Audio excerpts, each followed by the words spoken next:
საინტერესო რა არის, რომ ამ კანონის ამოქმედებიდან სულ რამდენიმე ხანში პირველი ვის აჯარიმებენ ადამიანს, რომელმაც შეაგინა ნიკა გვარამიას, რომელიც თავის მხრივ არის ქართული ოცნებისთვის აგენტად იდენტიფიცირებული და მტერი, როგორც ქართული ოცნება ამბობს. ეგ ხო არ არის შემთხვევით ის ეთიკური ლეგიტიმაცია საომავლოდ, რასაც ხადია. აი, როგორ მუშაობს ეგ ფსიქოლოგიურად? აი, ჩვენ იმდენად სამართლიანები ვართ, რომ ჩვენ მტერზეც მიმართულ გინებას ვსჯით, ამ შემთხვევაში ნიკო გვარამიას მიმართულ გინებას ვსჯით და შემდეგ ამით მართლდება უკვე თუ მაგალითად ვინმე რომელიმე პოლიტიკოსი ეთქვი, აქ ქართული ოცნების რომელიმე პოლიტიკოსი ან თვითონ ამფუძნებელზე, მერე უკვე ეთიკურად ლეგიტიმირებულია, რომ აი ჩვენ ყველასთვის სამართლიანები ვართ. ხო, ანუ ეს არის პოლიტიკური სვლა არის ხალხო ჩვეულებრივი. სავარო დიდი ვარაუდით, ვინც პოტენციური საფრთხეა ხელისუფლებისთვის, ხელისუფლება აპირებს ყველას განეიტრალებას, მათ შორის ლიბერალურ ფლანგზე და აი ამ ეყოლება ამისათვის საერთოდ თავის დაქირეებული გვარამიები, ხაბეები, ვიღაცები, ეგენი მათი ხალხია, მაგრამ ხო არის ისეთი ბრჭყალებში გულანთებული ახალგაზრდობას რო ეძახიან არა, ვითომ სამოქალაქო აქტივისტები და ვიღაცები, რომლებიც ეხლა პირდაპირ ყველას ვერ იყიდეს ესე ბიძინა, ხო? ამიტომ სჭირდება რომ ეგ მაგათ გადაუაროს, აი რა პირდაპირ გაგებით გადაუაროს უყველას. ანუ ამზადებს მაგათთვის ძალიან დიდ რეპრესიებს ჩვეულებრივად და ამიტომ ასე თქვათ შექმნეს აი ესეთი პრეცედენტი აგერ გვარამიას ეხლა ცოტა ხანი ტაში დაუკრან იმ ლიბერალურ ფლანგზე რა კარგია რომ ჩვენ ფლანგის შეურაცხყოფაზეც იჭერენ და მე ეს როგორც კი გაუправდებათ წამოვა მე უზარმაზარი რეპრესიების ტალღა მათვე წინააღმდეგ. ამიტომ გვარამია კარგად იქნება დამიჯერეთ, მაგრამ აი ეს სამოქალაქო აქტივისტები ძალიან ეჭვმეპარება რომ კარგად. აი შოთა მარტინენკომ დადო, ნუ მე სულაც გაუშვებ მაინც ანუ ცოტა მაგლოკიდან, ნუ ეს კაცი დააკავეს რა მარტივად რო ვთქვათ. აი ეს გამოვიშოთ ისა ვაჩვენოთ ეკრანზე. ეს კლასიკად ქცეული ვიდეო რო არის. ანუ ეს კაცი დააკავეს რა, ანუ ფაქტობრივად შეგვიძლია ვთქვათ და ხო, ნუ ხო და რა ვიცი, არ არის თქო კარგი ამბავი და ნუ რეალურად მართლა ძალიან ტრაგიკული თემა არის, იმიტომ რომ ესე თუ გაგრძელდა პროცესები, ნუ ფაქტობრივად ანუ მოდი რა, აი ჩავთვალოთ რა გაკეთდა. ქართულმა ოცნებამ ქვეყანა გაიფორმა შეპესით. როგორც უნდა ისე აკეთებს, როგორც უნდა რა კანონსაც უნდა ისე იღებს, ყველაფერს ის იშვება, თორემ ერთი და იგივე სტრატეგიით ყოველ არჩევნებზე იმარჯვებს, რომ ნაცები ბრუნდებიან, თან პლუს ნაცებს იცავს და ვითომ შიის, ну, მათ შორის მე აზრი წავიკითხე Facebook-ზე, რაღაც სასწაული, რომ თურმე გვარამიის გინების გამო დაჯარიმება იმას არ ნიშნავს, რომ ნაცებს არ დასჭიან. ანუ, ну, რა ვიცი, ეგრე გეგონო 14 წელია ვიღაცებს სამწუხაროდ ეგრე გონია და ну, რა ვიცი. მოდი, აი რა გავხსენოთ გამოთქმა რა. აუს თუ ავი არ უწოდე, კარგ სახელად რა დავარქო, ანუ ესენი ამ კანონით ჩვენ გვიგზალავენ, რომ აუს ავი უწოდოთ რა. აქ არ არის საუბარი ხა პირდაპირ გინებაზე რა, ბილწიტყვაობას. აი მოღალატეს უწოდებ რა, რომელიც არის შეურაცხყოფა. გინებაზე უარეს შეურაცხყოფაც არის სინამდვილეში. თუმცა მოღალატეს უწოდებ ადამიანს, იმიტომ რომ მან ყველაფერი მოიაზრება, თორსა ის ქვეყანას ღალატობს, ხო? და რატო არ უნდა უწოდო იმ ადამიანს მოღალატე, ვინც ქვეყნის ინტერესებს ყიდის. საკუთარი ინტერესების ხარჯზე ყიდის ქვეყნის ინტერესებს. მაგალითად მიწებს ყიდის. მაგალითად ხელს უწყობს აქ მიგრანტების შემოსვლას, რომ შემოვიდნენ და ამით ფულს შეუვლებს.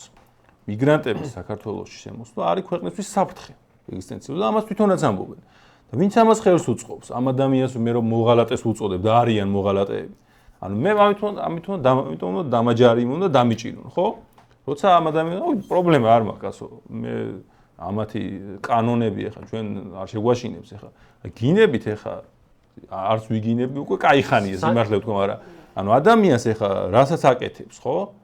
აი რო ამხილვა შენ ქვეყანას ღალატობ, შენ ესე ამას აკეთებ სულს, იმას თქვა დაუძახო, უწოდო ამას რა, თავის სახელი რაც ქვია რა, ბილწიტყვაობის გარეშე, ხო? ანუ ამას გიგზალავენ. სინამდვილეში ეს აი მე რა ჩაითვლება, ასე რომ თქვა, დანაშაულად სინამდვილეში ეგ არც ლექსიკის უხამსობით გინდება და არც პოლიტიკური მოტივებით არის. ეს არის პოლიტიკური მოტივებით განსაზღვრული და რასაც ოცნების სასამართლო დაადგენს კრიმინალად, ეგ იქნება კრიმინალი. ისე კითხვა. შესაბამისად, ნახეთ, სასამართლოს აქვს პრეცედენტული თვისება, ხო? როგორც კი ერთი მოსამართლე, აი მოღალატეს დაძახებას ჩათვლის, რომ ეს არის კრიმინალი, მერე სხვა ჩვენთან სასამართლოს შეიძლება არ არის ბრიტანულ პრეცედენტული, მაგრამ დამიჯერეთ ნებისმიერ შემთხვევაში ყოველთვის ითვალისწინებენ ხოლმე საკუთარი კოლეგების გადაწყვეტილებებს რა. სასამართლოს ეგრე იქცევა რა. აი ახლა მაგალითად რა თქმა უნდა მერე წავა დომინოს პრინციპი. ერთი კითხვა მაქვს, მაგალითად, როდესაც ეს ოპოზიციური ჟურნალისტები ბატონ პრემიერ-მინისტრს ირაკლი გობახიძეს უსმენენ ხოლმე კითხვას რაღაც, პოლიტიკური мотиваციიდან გამომდინარე და ბატონი პრემიერ-მინისტრი პასუხობს ხოლმე ირონიულად, შენ ნაცო და ნაცურია ეს და ხშირია ხოლმე ასეთი შეპასუხება ბატონი პრემიერ-მინისტრისგან. აშკარად ეგ შეურაცხყოფელი სულისკვეთებით ამოს, რომ ნაცო და უწოდებია და ასე. ხო და ეგ თუ დაიშება ჯარიმით, ასეთი და ეგ კითხვა ბუნებრივად ჩდება, იმიტომ რომ თვითონ მართველი პარტიიდანაც საკმაოდ უხეში განცხადებები კეთდება ხოლმე. ხო და ეგეც ვინც თუ დაიჯებიან მას მარტო რიგითი ქართული ოცნების ამორჩეველი რომ დასაჯენს ის ნიკა გვარამიას გამო თვითონ თუ დაშიან საკუთარი პარლამენტში რო შედანი.